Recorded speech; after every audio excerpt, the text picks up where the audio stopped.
નરોડાની famous JMB બેકરીના પફનો test અને સે સોલરની service અને ઉચ્ચ ગુણવત્તાવાળું ઇન્સ્ટોલેશન, આ બંનેની ક્વોલિટીને કોઈ બીટ ના કરી શકે. મળો કૃણાલભાઈને કે જે જેએમબી બેકરીના ઓનર છે અને તેમના ઘરે તેમને સોલાર સિસ્ટમ લગાવી છે અને વીજ બિલ બચાવી રહ્યા છે.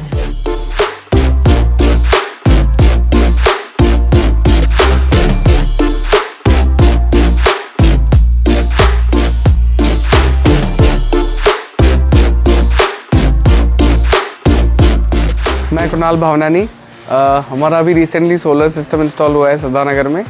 सोलर टीम हमें नरोड़ा में मिली थी. नरोड़ा में हमारा शॉप है जेएमबी बेकरी, वहीं पे जगदीश भाई से मुलाकात हुई. से सोलर के टीम मेंबर हैं, वो ले गए, साइट विजिट करवाई रिसेंटली जो उन्होंने इंस्टॉल करी थी. पूरा स्ट्रक्चर वगैरह एक्सप्लेन किया, कैसा है, क्या एनर्जी जनरेशन वगैरह कैसा मिलेगा. पेमेंट जैसे ही डन करवाई, अगले दिन पार्ट्स आ गए. पार्ट्स उसके नेक्स्ट डे इंस्टॉल भी हो गए और विद इन 2 days हर एक प्रोसेस कंप्लीट करके हमारा जनरेशन चालू भी हो गया. और काफ़ी सेटिस्फाइड हूँ मैं इनकी सर्विस से.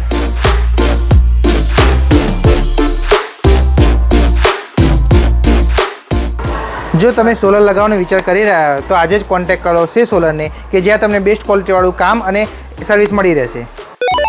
અને જેએમબી બેકરીનો પફ અવશ્ય ટેસ્ટ કરજો.